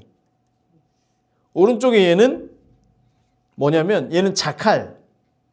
뭔지 잘 모르죠? 자, 그런데 이제 얘네가 과연 뭐였을까? 자, 보세요. 여우 300마리를 잡았다 그래요. 여우 300마리. 그러면 얘네들이 어쨌든 무슨 동물이든 간에 이제 여우과에 해당되는 이 여우 그런 종에 해당되는 애들 중에 어떤 뭐 승냥이든 자칼이든 뭐든 간에 많이 떼지어서 사는 애들 중에서 잡아와야죠. 그죠? 그게 아니라 여기 북구에서 여우 한 마리, 저기 어디 경주 가가지고 또 여우 2마리, 또 어디 저희 남구 가가지고 또 한 3마리 이렇게 잡으면 돼요? 안 돼요? 안 되지. 그게 아니라 갔더니 떼거지로 다 있어. 여기를 가서 잡아야 될 거 아니야. 그래서 목사님 찾아보니까 승냥이는 보통 5마리에서 10마리 정도가 떼를 이룬다고 하고요. 자칼은 이제 수십 마리가 떼를 이룬다 그래요. 그래서 이제 하이에나나 뭐 어떤 여우과 이제 얘네가 그래서 하는 게 뭐냐면 죽은 사체를 이제 사자가 해갖고 다 먹고 나면 먹고 배불러 가지고 옆에서 이렇게 그 막 팔이 이렇게 저기 하면서 이렇게 누워 있으면 이제 그다음 조그만 승냥이들이 와가지고 거기서 막 하면서 막 뜯어 먹잖아요. 뭔지 알지? 다큐멘터리 이런 거 보면 동물의 왕국 이런 거 보면은 걔네들이 얘네들이야. 얘네들. 그 중에 자칼은 더 몸짓이 작고 그래서 막 이렇게 막 뭐 싸우거나 아니면 동물들이 어디 가다가 늪에 빠지거나 아니면 뭐 아프거나 목마르거나 이래서 무리에서 멀어져 가지고 막 기어가고 있으면 자칼들이 옆에서 하면서 이렇게 옆에 막 돌아다녀서 죽으면 먹으려고. 아직은 얘가 살아있기 때문에 우리가 건드릴 수 있는 힘은 없어. 하지만 얘가 죽으면 우리는 언제든지 얘를 먹어치울 거야 라고 하면서 수십 마리가 그 주변에서 있는, 뭔지 상상이 좀 되시죠? 자, 이 얘네들이에요. 어쨌든 여우든 뭐 승냥이든 자칼이든 자칼로 보는 게 좀 더 맞는 것 같습니다. 자, 어쨌든 얘네를 300마리를 붙들어서 300마리. 이게 쉬운 거야 어려운 거야? 그 동물의 농장에 보면은 사자나 치타나 얘네들이 이런 거 한 마리 잡으려고 엄청 뛰어가다가 포기하고 막 그러잖아요. 그런데 얘네를 어쨌든 어떻게 잡았는지 모르겠지만 삼손이 가가지고 뭐 오라 그랬는지 뭐 먹을 걸로 유혹을 했는지 뭘로 했는지 모르겠지만 어쨌든 300마리를 지금 잡았어요. 그래서 꼬리와 꼬리를 묶는 거예요. 자, 꼬리 일로 와. 그래서 2마리를 잡아 하는 애들을 꼬리랑 꼬리를 이렇게 묶었어. 예쁘게 리본으로 묶었어요. 그래가지고 회를 가지고 그 두 꼬리 사이에 한 회를 달고 회에 불을 붙이고 그 꼬리에다가 이제 불이 잘 탈 만한 걸 놓고 불을 거기다 붙이는 거야. 그 꼬리에다가. 그럼 어떻게 해? 뜨겁지? 엄청 뜨겁지? 그럼 얘네들이 갈 길을 제대로 가요? 못 가요? 못 가지. 그러면 이쪽으로 갔다가 저쪽으로 갔다가 지그재그로 막 난리가 나는 거예요. 근데 힘이 세가지고 가다가 해가지고 거꾸로 막 하고 질질 끌려가고 옆으로도 가고 막 이렇게 가는 거예요. 야, 왼쪽으로 가라고. 그럼 둘이 왼쪽으로 막 돌고 이렇게 하는 거예요. 지금 이 상황이 300마리 곧 150세트가 지금 이 일을 벌이고 있는 거예요. 그러면 이해가 되시죠? 자, 봐봐요. 여러분이 만약에 화가 났어요. 화가 났어. 내가 다 불태워버릴 거야. 내가 진짜 이 북구를 다 초토화시켜버릴 거야. 라고 하면서 불태우려고 하면 여러분 어떻게 가서 다 불태울 거예요? 이 북구 지역을. 산불. 그러면 불 하나 가지고 갈 거야? 불 하나 여기다 기름 넣어가지고 이렇게 갖고 갈 거야? 여러분 이게 왜 이걸 말씀드리냐면 삼손이 이렇게 한 것은 하나님께서 주시는 무엇으로? 지혜로 행했다라고 하는 거예요. 일반적으로 하면 봐봐요. 불을 가지고 간다 그러잖아요. 그럼 불 가지고 이미 가다가 잡혀요. 그지 아리나. 근데 지금 이 150세트를 어디서 다 구해와가지고 얘네한테만 불 붙이면 지네들이 알아서 가서 다 전 지역에 퍼지거든. 그냥 다 난리가 나거든. 그런 사람들이 지금 이게 어디서 이 일이 일어나게 됐는지, 누구 때문에 이 일이 일어나게 됐는지 지금 그러면 이걸 알게 됐어. 보니까 뭐 그 집에서 아까 보니까 삼손이 뭐 이렇게 잡아가지고 하고 있더라고. 알게 됐어. 근데 삼손을 지금 어디서 찾을 수 있어요? 없어요? 없죠. 어디 있는지 아무도 몰라. 그렇게 하면서 동시에 전 지역을 불바다로 만들 수 있는 거예요. 자, 보세요. 그래서 회에 불을 붙이고 그것을 블레셋 사람들의 곡식 밭으로 몰아들여서에다가 노란색 밑줄긋이고요. 샬라흐라고 하는 단어인데 목적을 가지고 보내는 거예요. 자, 블레셋 사람들의 곡식 밭으로 일부러 얘네들을 보내는 거예요. 이쪽으로 오면은 발로 푹 차가지고 저쪽에 밭으로 가는 거예요. 깨갱 하면서 그 밭에서 다시 나오면은 삼촌이 얼른 뛰어가지고 발로 또 퐁 차가지고 또 다른 밭에다가 갔다가 너 깨갱 하면서 왜 우리 자꾸만 도망을 못 가는 거예요. 그러면서 그 밭에서 계속 얘네들이 거기서 헤매는 거예요. 거기서 밭에서. 자, 목적을 가지고 가는 겁니다. 그래서 성경에서도 하나님이 어떤 의도를 가지고 누군가를 보낼 때에, 사명자들을 보낼 때에 이제 그런 단어를 사용하는 거예요. 자, 곡식 단과 아직 배지 아니한 곡식과, 곡식 단은 이미 거둔 곡식을 얘기하는 거고요. 배지 아니한 곡식은 뭐예요? 그러니까 이제 이때에는 타작하는 날이 따로 있었잖아요. 단을 지금은 뭐 기계로 해가지고 이걸 거두면서 해서 나중에 단만 해가지고 마시멜로 만들어 놓잖아요. 그죠? 그런데 그게 아니라 이때는 단을 걷어가지고 쫙 한쪽에 놓으면 타작하는 날 또 그 모아놓은 단들을 가지고 가서 단체로 타작을 하는 거예요. 그러니까 지금 이 단은 그 안에 그 곡식 알들이 있어요, 없어요? 다 있는 상태인 거지. 빈 단이 아니라 그냥 그 안에 먹을 게 다 있는 상태의 단들이에요. 걷어놓은 것들, 그리고 아직 배지 아니한 곡식들, 이때는 밀을 거둘 때라 그랬잖아요. 밀을 거두는 때. 그러니까 그리고 포도원, 감람나무들 그냥 싹 다 불태워버려. 모두 다 그냥 다 불태운 거예요. 삼손이, 여러분, 삼손은 힘캐가 아니에요. 힘캐가 아니야. 무슨 캐야? 지혜, 그지? 두뇌캐예요. 두뇌캐 얘는, 그지? 우리는 힘캐로만 알고 있지만 힘과 동시에 두뇌캐. 얼마나 이 밸런스가 좋니? 이런 애를 고르면 끝판까지 가잖아. 그지? 자, 봐봐요. 보세요.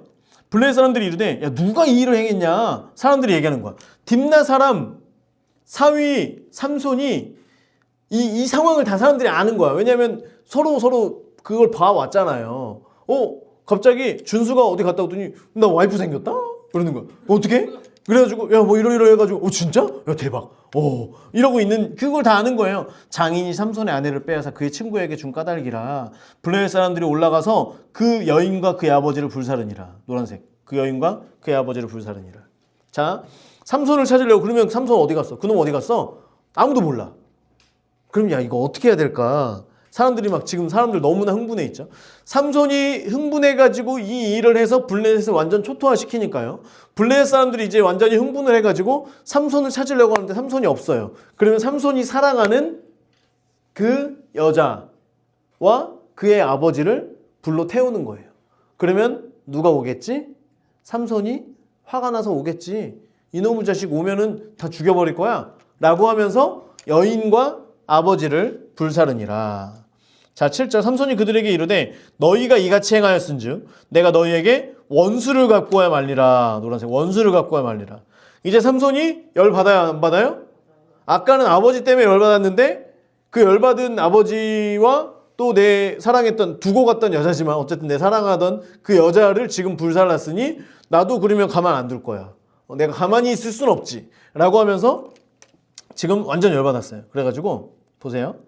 너에게 원수를 갖고 와야 말리라 하고 블레셋 사람들의 정강이와 넓적다리. 정강이 어디예요? 이 무릎 아래 정강이와 넓적다리 어디야? 우리 사이버가 잘 먹잖아요. 그죠? 여기 이 허벅지 위에 엉덩이 골반 있는 이쪽. 여기를 크게 쳐서 죽이고 결국에 뭐 한 거예요? 로우킥 찬 거지. 그지? 로우킥. 여러분 격투기 UFC 이런 거 보면은 그 가끔 쇼츠 이런 데 보면 뜨잖아. 그지? 추성훈이 한 명 데려놓고 이렇게 해가지고 톡 치면 사람들이 막 떼불 하면서 막 넘어지는 거. 이게 로우킥이거든요. 로우킥을 삼손이 성령이 갑자기 임해가지고 오른다리가 막 갑자기 막 커지더니 빡 차니까 사람들이 막 죽어나가는 거야. 이게 한 대 맞으면 한 명 다 죽는 거예요. 지금 보세요. 넓적다리를 크게 쳐서 죽이고 에담 바위 틈에 머물렀더라. 거기에 삼손을 죽이려고 모인 사람들을 싹 다 죽이는 거예요. 로우킥 한 방에. 다리에 한 대씩 차가지고 싹 다 죽이는 거야. 지금 그러고 나서 에담 바위 틈에 가는 거예요. 여기는 유다 지역이에요. 자, 단지파 사람들은요. 이때만 해도 단지파 사람들이 이주에서 갈라서 살았고 여기 사는 사람들이 몇 명 없었고요. 그리고 혹시라도 블레셋 사람들의 그 악함을 알고 있잖아요. 아니 아무리 화가 나도 그렇지 자기네 동족인 그 사람들을 갖다 불에 태워서 죽인다고? 이걸 알고 있기 때문에 지금 유다 지파에 있는 곳에 가서 숨는 거예요. 유다 지파로 가서 자 숨습니다. 그래서 주도에 보면 여기 이렇게 보면 좀 그런데 자 이쪽에 가서 유다 지파의 요 아래쪽에 가서 숨는 거예요. 베들레헴 좀 아래쪽에 가서 숨는 거예요. 자기네는 여기 단지파는 여기인데 단지파는 이 위에 있는데 아래쪽에 가서 숨습니다. 자 보세요. 어디 있죠? 유다 광야. 에단 바위라고 하는 것은 유다 광야를 얘기하는 거예요. 자, 9절. 이에 블레셋 사람들이 올라와 유다의 진을 치고 레히에 밑죽을 치고요. 턱뼈라고 하는 거. 턱뼈. 자, 이때는 레히라고 하는 그 지명의 이름이 먼저 있는 게 아니라 나중에 삼손 때문에 턱뼈라고 하는 그 레히 땅의 이름이 붙여지는 겁니다.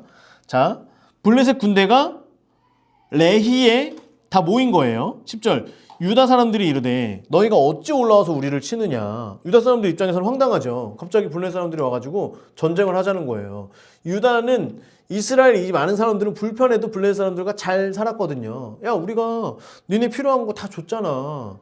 니네가 조공하라 그러면 우리가 조공 바치고 니네가 어떻게 하라 그러면 우리가 다 했잖아. 그런데 왜 와서 또 우리를 괴롭히려고 하냐. 우리 그러지 말고 그냥 친하게 지내자. 서로 그냥 윈윈하고 이렇게 잘 살자. 그러니까요. 보세요. 너희가 어찌 올라와서 우리를 치느냐. 그들이 대답하되 우리가 올라온 것은 삼손을 결박하여 그가 우리에게 행한 대로 그에게 행하려 함이로라. 자, 블레셋 사람들이 얘기하는 거예요. 야, 우리가 삼손 잡으러 왔다. 삼손 잡으러 왔다. 보복하려고 왔다. 그래서 우리도 그를 죽여야 되겠다. 똑같이 할 거다. 그렇게 얘기를 하는 거예요. 자, 11절. 그래서 삼손을 다시 회유시켜서 삼손을 어쨌든 잡아서 블레셋 사람에게 넘기기 위해서 유다 사람 몇 명이 가요? 11절에 3,000명이 가는 거예요. 3,000명. 녹색. 유다 사람 3,000명. 이미 삼손이 어느 정도인지 유다 사람들도 알았겠죠. 붙어있는 저 조그만 단지파에 거기에 있는데 어떤 사람이 그 완전 또라이가 있는데 가서 막 다 죽이고 막 다 블레셋 거기 다 저기 불살라가지고 하고 이 사람들이 왔는데 로우킥 한 방에 다 죽여버렸대. 그래서 3,000명이 지금 같은 동족인 삼손을 잡으러 가는 겁니다. 자, 에단바위 틈에 내려가 삼손에게 이르되 블레셋 사람이 우리를 다스리는 줄 너 모르냐. 밑줄 노란색. 블레셋 사람이 우리를 다스리는 줄 너 왜 모르냐. 너무나 그 삶이 익숙한 거예요. 이 사람들이.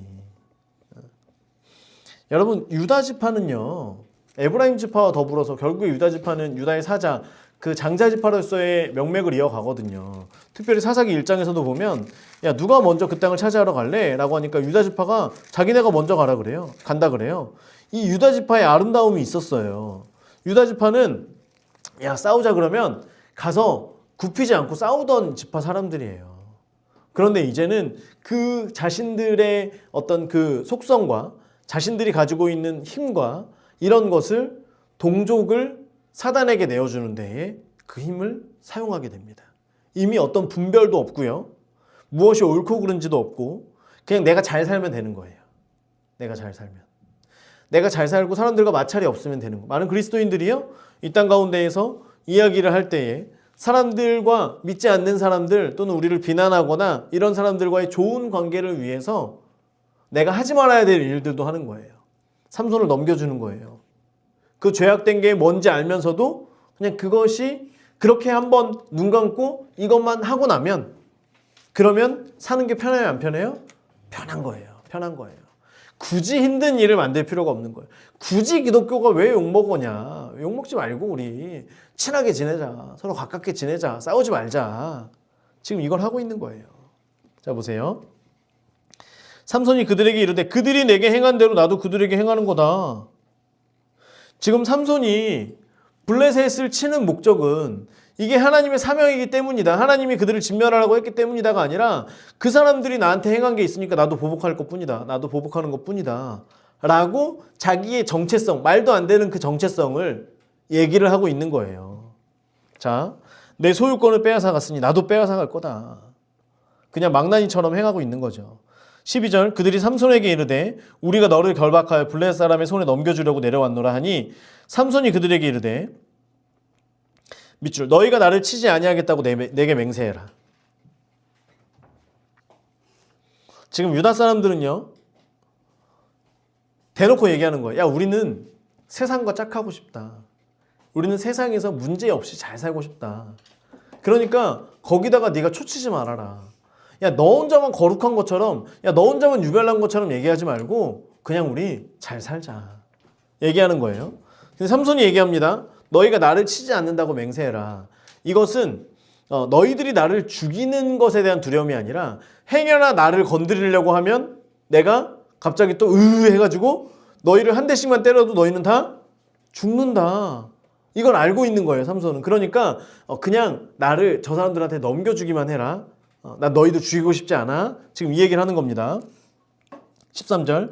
그들이 삼손에게 말하여 이르되 아니라 우리가 다만 너를 단단히 결박하여 그들의 손에 넘겨줄 뿐이요 우리가 결단코 너를 죽이지 아니하리라.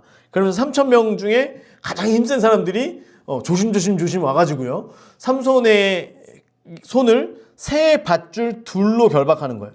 새 밧줄, 새로 꼰 밧줄 둘로 결박하고 바위 틈에서 그를 끌어내니라. 자, 14절. 삼손이 레이의 이름에 이제 그 레이 턱뼈 거기에 모여 있는 거예요. 그 블레셋 사람들이 있는 거기에 도착한 거예요. 블레셋 사람들이 그에게로 마주 나가며 소리 지를 때 주황색 여호와의 영이 삼손에게 갑자기 임하시매. 되게 신기하죠? 삼손에게는 갑자기 임해요. 하나님께서 틈이 지금 보인 거예요. 그죠? 우리가 이해가 되는 거죠. 하나님께서 계속 주의하고 계시는데 야, 얘를 어디다가 써먹냐. 이거 도대체 생각이 없어. 생각을 넣어주려고 하면은 자꾸만 그 지혜를 가지고 어디서 동물이나 잡아다가 불 지르고 이런 거 하고 있는 거예요. 그러니까 야, 이걸 어떻게 하냐 그러다가 지금 블레셋 사람들과의 만나는 그때에 야 빨리 가가지고 빨리 가서 쟤한테 저 기름 부어. 빨리 가서 빨리 은사를 줘. 힘을 줘. 그래가지고 갑자기 임하는 거예요. 그의 팔 위에 밧줄이 불탄 삼과 같이 그의 결박되었던 손에서 떨어진지라를 노란색으로 저기 줄거주시고요. 떨어진지라에 대한 정확한 저기 히브리의 표현은 녹았다는 거예요. 녹았다. 그러니까 그 밧줄이 새로 만든 밧줄 그걸 두 줄이나 묶어가지고 했는데 그냥 이게 마치 어떤 그런 그 얇은 실 같은 쉽게 말하면 솜사탕 같이 있는 그런 실이 녹는 듯이 녹았다는 거예요. 뭔가 힘을 주는 것도 아니고 그냥 스르륵 하면서 그 쇠 밧줄이 스르륵 하면서 이게 떨어지는 거예요. 15절. 삼손이 나귀의 새 턱뼈, 노란색 나귀의 새 턱뼈. 턱뼈를 보니까 이 뼈가 있는데 새 거예요, 새 거. 새 거. 오래된 뼈를 이 삼손이 너무 세게 주면은 이 뼈가 부러지면 어떡해. 사람들을 딱 몇 대 때렸는데 한 3명 죽였는데 뼈가 벌써 한 반 아작 나고 그러면 안 되잖아요. 그러니까 새 턱뼈를 주순 거예요. 새 턱뼈를 보고 손을 내밀어 집어들고 그것을 몇 명을 죽여요? 1,000명. 자, 이때에는요 성령께서 임하셔서 능력을 주시는데 권능을 주시는데 이때는 용사의 기름이 부어지는 거예요. 아까처럼 삼갈에게도 그런 기름이 부어진 것처럼 그에게 성령님께서 권능을 주십니다. 그리고 나서 이르되 16절 나귀의 턱뼈로 한 더미 두 더미를 쌓았으며 나귀의 턱뼈로 내가 1,000명을 죽였도다. 자, 이게 삼손이 무슨 갑자기 어디 자기의 어떤 이 능력에 취해가지고 뭔가를 얘기를 하는 건데 이게 보면요. 이 나귀의 턱뼈라고 하는 턱뼈가 히브리어로 하모르예요. 하모르로 한 더미라고 하는 말이 하모라. 그리고 두 더미, 한 더미를 쌓고 두 더미를 쌓았다라고 이야기하지만 그 언어적인 표현으로는 뭐냐면 내가 하모르로 하모라를 쌓고 또 하모라를 쌓았다. 그리고 내가 나귀 턱뼈로 내가 하모르로 1,000명을 죽였다. 그러니까 이것도 라인 맞춘 거예요. 이해가 되세요? 막 싸우고 나서 지금 하면서 그때 갑자기 또 지혜가 이제 임하면서 노래를 짓는 거예요. 라임을 맞춰가지고 굉장한 노래를 짓는 겁니다. 자, 그런데 지금 이 힘은 성령님께서 주신 힘으로 싸웠잖아요. 그런데 삼손은 지금 이 노래를 지을 때 하나님께 영광 돌리는 이런 내용이 있어요, 없어요? 전혀 없죠. 내가 했다는 거예요. 내가 힘을 주신 하나님은 없어요. 자기는 은사로 일하면서도 하나님에 대한 이야기가 없는 거예요. 자기만 살아있는 거예요. 자기만. 자, 17절. 그가 말을 마치고 턱뼈를 자기 손에서 내던지고 그곳을 라맛 레히라 이름하였다. 라맛 레히 밑줄 장소 파란색. 라맛이라는 것은 높은 곳을 얘기하는 겁니다. 높은 곳. 근데 이제 산에 가서 싸웠다는 게 아니라 턱뼈로 높은 산처럼 쌓았다는 거예요. 그래서 라맛 레히 높은 턱뼈, 뭐 이제 그 턱뼈의 산 이렇게도 얘기하죠. 밑에 보면 턱뼈의 산 라맛 레히라고 얘기를 한 거예요. 자, 그리고 나서 18절. 삼손이 심히 목이 말라, 노란색, 심히 목이 말라 여호와께 부르짖어 이르되, 또 노란색, 주께서 종의 손을 통하여 이 큰 구원을 베푸셨사오나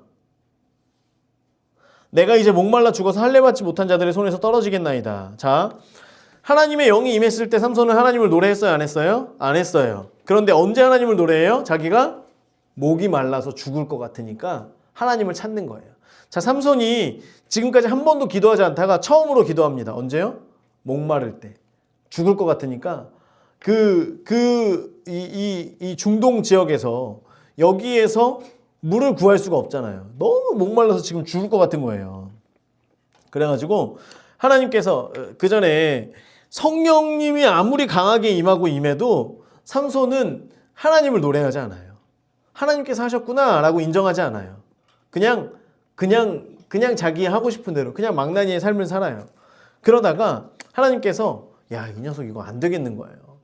내가 그 틈을 타가지고 계속 성령을 부어주는데도 이거 안 되겠는 거야. 그래서 그 입에서 하나님을 찾을 수밖에 없는 상황으로 살짝 만지시는데 그게 목말라 죽을 것 같은 상황이에요. 결국엔 자기가 할 수 없는 일 앞에서 내가 내 힘으로 할 수 있다라고 여겼던 것, 그것이 아니라 할 수 없는 일 앞에서 하나님의 이름을 처음으로 부르는 거예요. 처음으로 바짝 엎드리는 거예요. 그러고 나니까 입에서의 나오는 말이 바뀝니다. 하나님 여호와께 부르짖어서 하는 거예요.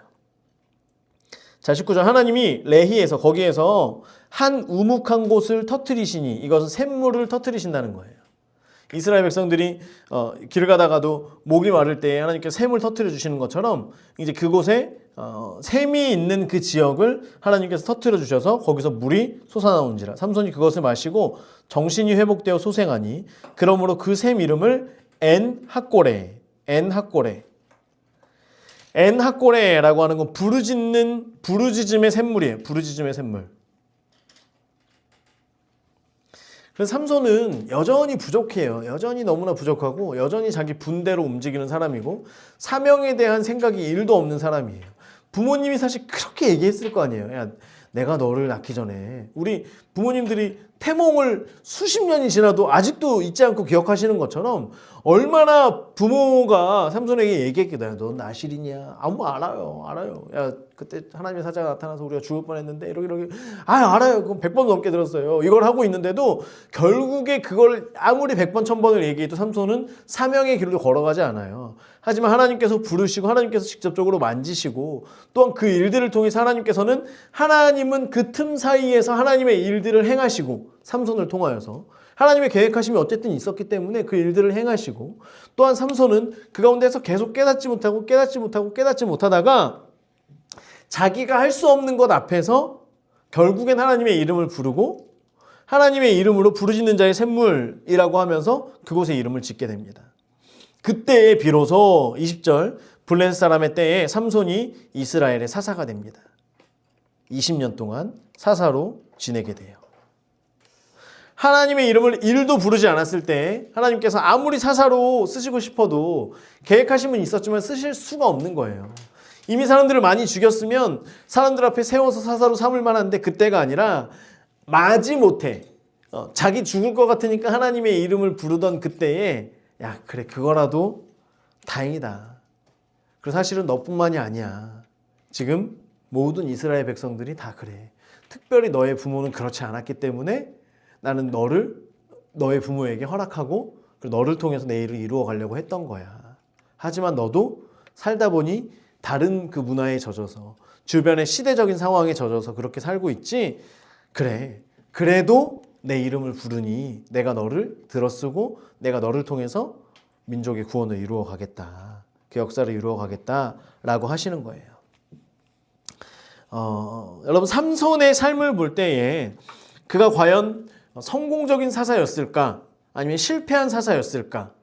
그럼에도 불구하고 그는 성공한 사사였어요. 왜냐하면 하나님께서 그에게 성령을 부어주셨고 은사, 구체적으로는 은사를 부어주셨기 때문에, 그에게 권능을 주셨기 때문에 그는 하나님의 일들을 감당할 수 있었어요. 그럼에도 불구하고 그에게 치명적인 약점, 치명적인 단점이 있었는데 그게 뭐냐면 그것이 자기의 일로 치부했던 거예요. 하나님께서 주신 것, 하나님께 영광 돌리는 것, 그것이 자기의 사명이 되어야 되는데 그걸 여전히 깨닫지 못하고 그는 그러한 삶을 살아갔던 거죠. 하지만 그에게 하나님께서는 깨닫게 하시고 알게 하셔요. 물론 뒤에 또 보면 삼손은 그냥 자기 하고 싶은 대로 또 살아요. 사명과는 상관없이 살아요. 그럼에도 불구하고 하나님께서는 그를 통하여 하나님의 뜻을 이루어. 그 하나님의 뜻은 뭐예요? 블레셋과 이스라엘이 서로 찢어지는 거예요. 서로 분열되게 만드는 거예요. 하나님의 백성들이 죄에 섞여서 사는 그러한 삶을 사는 게 아니라 하나님의 백성들은 구별된 삶을 살아갈 수 있도록. 여러분, 우리가 이 땅을 살아갈 때예요, 많은 사람들이 이야기합니다. 지금 뭐 정치나 이런 것에 대해서도 많은 사람들이 이야기해요. 그 많은 여러 가지 이야기들 중에 많이 거론되는 이야기가 뭐냐면 이전 정부가 잘못했기 때문에 새로운 정부가 세워져야 된다라고 하는 이야기들에 대해서 많이 이야기합니다. 뭐 여러 가지 다른 정책들도 있지만, 그런데요, 그리스도인들은 새로운 정부가 세워지고 어떤 사람이 세워진다라고 해서 죄악된 것으로부터 세상이 하나님 앞으로 나아가느냐? 사실 그렇지 않아요. 그렇지 않아요. 중요한 건 어떤 사람이 세워질 때 그 사람이 가지고 있는 정책이 무엇이냐가 중요한 거예요. 늘 말씀드리지만 차별금지법이나 동성애를 옹호하고 난 내가 만약에 내가 리더가 된다면, 내가 이 지역을 다스릴 수 있으면 난 이 지역에 동성애 일하는 사람들, 동성애 사람들의 인권을 계속 높여주고 이 사람들의 대우를 하고, 그리고 이 사람들이 학교에서도 잘 공부할 수 있도록, 직장에서도 이 사람들이 최소 10명 중에 3명 이상은 동성애자들이 눈치 보지 않고 그 사이에서 일할 수 있도록 하겠다. 이게 자신의 중요한 공약 중에 하나란 말이죠. 그러면 기독교인들은 그걸 어떻게 볼 것인가? 동성애인들을 사랑해야죠. 당연히. 하지만 그것들이 계속해서 법제화돼서 들어오는 순간 동성애는 더 이상 죄가 아닌 것이 되는 거예요. 하지만 성경은 반드시 이야기합니다. 동성애는 죄라고요. 우리가 우리 주변에 동성애가 있는 사람들이 있어요. 그 사람들을 우리는 사랑해야 돼요. 하지만 그 사람을 사랑하기 때문에 그 사람의 동성애까지 우리가 안고 가느냐? 그건 아니라는 거예요. 이해가 되나요? 그래서 그 사람들의 동성애를 우리는 죄악됨으로 보고 그 사람을 위해 중보해야 되는 거죠. 왜냐하면 하나님께서 기뻐하는 일이 아니기 때문에. 이해가 되죠? 동성애뿐만이 아니에요. 우리가 여러 가지 일들에 있어서 하나님의 나라를 세우지 못하는 그것들을 우리가 어떻게 지지할 수 있냐는 거예요. 새로운 정부가 중요한 게 아니에요. 누가 일어서든 그 사람이 가지고 있는 정책이 하나님의 뜻, 적어도 성경적인 기준으로 비춰보았을 때 그나마 덜 죄 짓는 일인가, 아니면 더 죄로 걸어가는 일인가, 우리가 이것을 봐야 된다라고 하는 거예요. 그래서 우리가 이 시대를 살아가면서 삼손의 지금 이 시대는요, 구별됨이 전혀 없어요. 구별됨이 전혀 없어요. 심지어 성경이 계속 임하고 있는데도 우리가 한번 돌아봐야 돼요. 우리는 지금 어느 기로에 서 있나요? 우리는 세상과 어느 정도 버타여 살아가고 있나요? 그리고 버타면서 사는 게 어쩔 수 없다라고 우리는 말할 수 있지만, 그러면 이 버타는 것 때문에 나의 속에 불편함은 있나? 이해가 되세요? 내가 세상에서 너무 세상과 편안하게 살고 있어요. 그럼에도 불구하고 그리스도인으로서 나는 이렇게 살면 안 되는데 라고 하는, 나를 계속해서 돌아보며 십자가 앞에 회개하며 나아가는 그런 삶이 있는가? 그래서 하나님 부르신다면 그때 하나님 언제든지 내가 이것들을 놓고 돌아서겠습니다. 그리고 더 이상 더 죄악된 곳으로 걸어가지 않도록 내가 나를 구별되게 하겠습니다 라고 하는 다짐이 우리에게 있는지를 늘 두드려보고 돌아봐야 돼요. 안 그러면 사단과 같이 손잡고 걸어가는 삶을 살아갈 수밖에 없다는 거예요. 그 시대가 점점 가까워오고 있다는 걸 우리가 깨어서 기도해야 될 줄 믿습니다.